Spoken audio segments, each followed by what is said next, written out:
Hi guys, and welcome back to the show. I am Admiral Pexis, your host, and today we are going to be apparently spilling my drink. No, we're going to actually be grading the video. 1 second. Okay, so just a quick change of t-shirt because we can't really have the juice down my front. No, but anyway, we're going to be looking at grading this month. Yeah. I've already done my grades. Should we see what we did? Well, I'll tell you what, why don't we jump into game and have a look. Okay, so, as normal, we're going to start with, excuse me, we're going to start with the officers. And our first officer, as you can see right here next to me, is Neelix. Yes, I've been able to unlock him this month. The only way you could source him was doing the various events, which ended up being very backloaded this month for multiple reasons. I don't know why, but hey-ho, it was what it was. But also you needed to buy the Elite Battle Pass line as well if you was actually going to do those shards. There was also a few missions to get some shards on. One literally dropped after the arc's finished. Thanks, Scopely. We've been wondering where that bloody mission's gone, but for those who managed to complete that mission, division, join the arc, then well done. At least you got your shard. But again, it was still ending up with a little bit short. But it was actually heard by Scopely, and they decided to add it into the final meta of the month, which all gave us a chance to unlock Neelix. Now, I'm going to tell you that he's extremely valuable because I've unlocked him. I ran him for the first time today. Yes, today. I actually ended up with what normally would have been 6 summons of the species 8472 for the exotic toxins. I ended up with 9 thanks to Neelix. Yes, absolutely corker. I'm willing to put out a video for him as soon as I get a little bit more summoning due. So watch out for that video. The next one is right across at the end there, still greyed out. 37 out of 120 is good old 7 of 9. Now, she is predominantly, I think, a PvP player, but I've obviously not got her. We will take a quick look at her. We don't really need to look at these. He's your below deck burning officer, by the way, and he doesn't work with Tau, which is, thanks Scopely, we really actually wanted that. But anyway, officer's ability is a critical damage increase against Armada, so very useful on your bridge. Obviously at tier 1, 80% chance of damage, 80% increase of damage. Yeah, okay, that's fine, but I'm sure those stats get up a lot higher. But obviously below deck, you can actually use it as a PvP officer. And basically, she's going to be a Janeway, but for a below deck. And she actually starts off at 12% rather than Janeway's 10%. So just check out for that. So very useful. What can I say about the officers? Definitely must have officers. Again, what brings it down is going to be sourcing. How this is going to run, I do not know. I've heard on the proverbial grapevine that they're going to get added to our sourcing at some point, but when that will happen, I don't know. So unfortunately, I can't give them that top grade. Unfortunately, I have to bring that down to a B, sadly. But very good officers, none of the less. Now, before we move on to features, in fact, I'll tell you what, we can actually do this as part of features. The features is obviously going to be here in the new systems, and that is the formation armadas. And what I'll do is I just quickly send a ship in there. But while we're sending that, sourcing for these is dubious and very, really. Let's if we go into the gift section and when the game catches up with me, oh, some matrix diodes. So okay, fine, fair dues. Go into chess. And obviously click on your 7-day loyalty. This is where you're going to find it. And if you scroll down to the bottom, on my screen anyway, you can see there are 100 directives for it. So I'm actually going to be collecting these tomorrow, as you need 7 of these. I've got 6, so yeah. Sourcing, yeah. You need 200 directives. 14 days. And that is for you to actually make sure you do your loyalties. Now, you get your loyalties obviously out your dailies, and dailies have pretty much got so easy to do now. It is ridiculous. But while we're jumping on that, as part of the rare armadas that came in, they obviously gave us the complex nanotech exchange. Now, as you can see, I've got 9.5 hours so I can claim that again. But that is your Voyager sourcing. And when I say that these drips are pathetic, pathetic is not the word. No, it is absolutely ridiculous. Because the RNG is stupid. You get one officer per chest.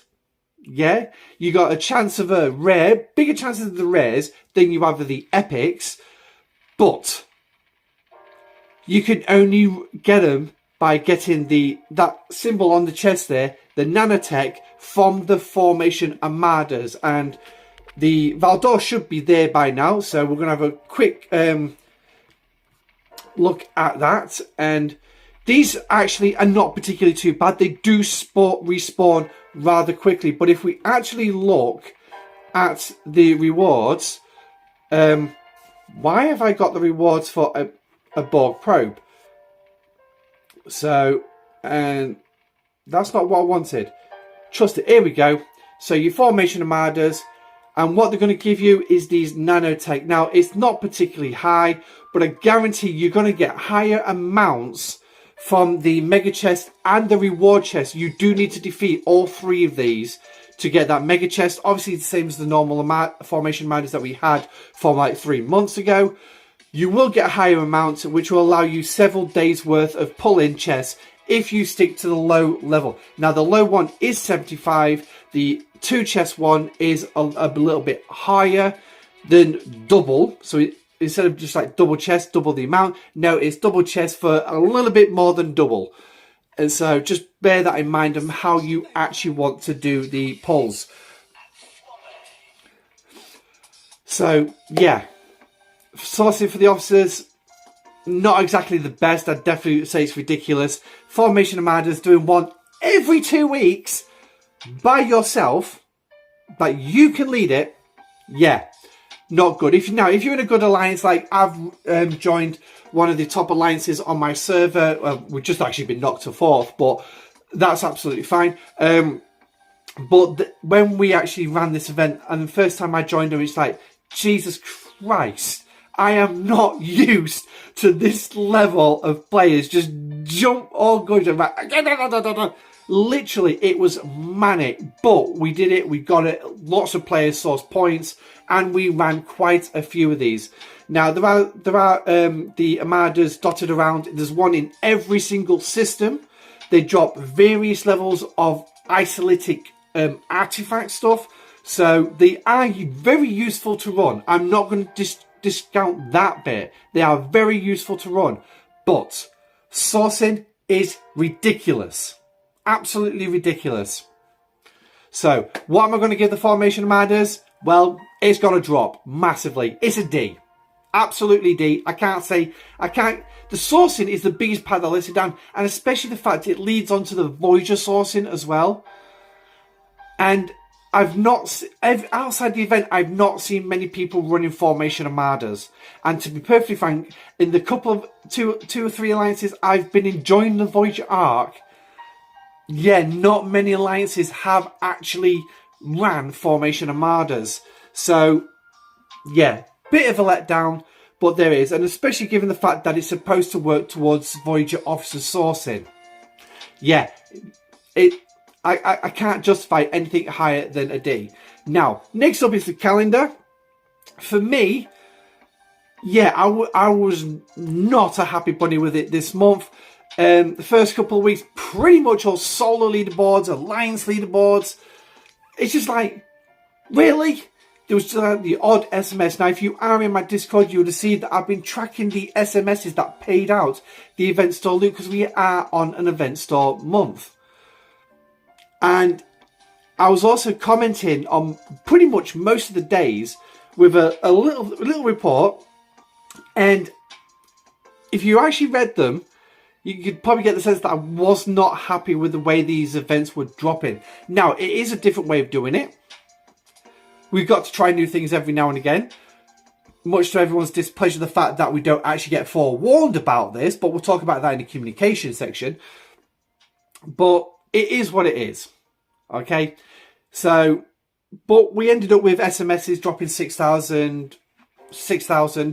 The ticketed events, if you obviously you got your original 30 in your battle pass on the free line to run the first weekend. Then the following 2 weekends, we've had the tokens drop in the gift section. Mine's obviously gone now, but if you ran the clock correctly, every 22 hours, you could have ended up with 4 tickets to actually run. Now, what did we actually end up with by the end of this? Well, in total, we ended up with about, I did put it in my Discord, I'm trying to remember, but we ended up with a 451,000 event store token if you ran that 22-hour clock. But if you didn't run that 22-hour clock and you ended up with the 3 ticket events only on the second 2 weekends, then you'd have got about 18,000 less. So that's 433,000. That's the number I'm looking for. 433,000 was the actual amount we got. So that's not particularly too bad. And then obviously they dropped the Voyager meta, which I think is still up in the... Yes, here it is. So we ended up with this where they actually eventually dropped the... if I could just get it up, the Neelix shards. But this was the biggest payout of the month. 38,000 loot in this particular chest on its own. And what on earth is the second one? Oh, it's the avatar. But 38,000 in this, but it was spread over 4 days. So on average, around about, I think I worked it out something like about 9.3 or 9.4 thousand loot per day. But then we had other various SMSs during the second week as part of this meta, running at 14.2 thousand every single event, not just day, but every single event. So it brought us up finally. But again, like I said, it would have been nice to have been told that everything was going to be back-ended. But like I said, we'll talk about that in communications. Also, we had the Rialto racing, the Antarian Transstellar Rally. A nice little event there. So I thought that was nice throwing that in. So again, I can bring that in and say, yeah, overall, wasn't particularly a good month for events. And given the fact that the features was extremely light, and there is one other thing I forgot to mention, I will give it a quick mention. But overall, the calendar was a C for me, and a C grade. Now, the quick mention is the Station Tree extension for research. It's for level 51 players and above, so all those G5 players. There was various amounts of stuff in there for them to help reduce the costs and really reduce the pain points. I mean, you've got Decades now, that our highest free-to-play player who's not even spent a penny on the game, who's at Ops 54. And I can only imagine how much he's cringing at the cost. But the one thing is, he's spreadsheet orientated. He's very focused on what he wants to do in the game. Hence the reason why he's so far ahead. But for the mere mortals of the free-to-play, well, you don't need to worry about that until you actually get there, when you finally get there. Me, myself, I'm probably looking at 2 years before I'm there. Maybe a year, depending on how things go over the next 12 months in terms of material and resource acquisition. So, that's the Station Tree. From what I've heard, it's good. Let me know what you think in the comment section down below. If you are one of those G5 players, are you finding it very useful? Is it worth it? Because obviously, I don't know. But anyway, so moving on to communications. Now, obviously, we had a whack of communications as well this month, primarily from RevJuice and Ultimate DJs. Yeah. Now, obviously, the Arc Runner himself actually put himself on camera solo. He wasn't being interviewed by Bex or Eco. He went solo and actually gave us information about the Antarian Transstellar Rally. So that was nice of the Arc Runner to actually do that for us. But again, communication about various things. It's like Thieves Event Store loot. Come on, Bart. Why did you not bother? What's wrong with letting the players know? Sorry, guys. We're going to be pretty much running SLBs and ALBs for the first couple of weeks. And then the last week, we're going to run a load of SMSs where you're primarily going to be able to source your loot.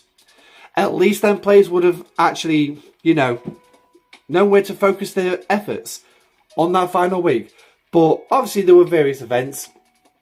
Communication was very, I won't say sporadic, but yeah. Again, they could make use of the in-game news system that they do have in the game, but that has severe limitations because of the various languages. Now, obviously, here on the EU servers, we have multiple languages. We've got Spanish, we've got French, we've got German, we've got Dutch, we've got Russian, we've got Arabic. I think we've got some Arabic players, I think. But we've got like loads. Oh, Italian. I forgot about the Italians. But we've got loads on the EU servers, loads of different languages. So obviously they've got to push that out to the outsourced servers, which is like Google, Apple, iOS and things like that, and get them to actually allow these communications to be pushed in game. So until Scopely can actually find a workaround about that, again, it's straight through. I don't know, maybe like a built-in translation system for the game, you know, an auto-translator built into the game. So you can push it out in English and it'll appear in your screen under the language you want. You set your own language in the game. I'm under English, I can change it to French, I can change it to German.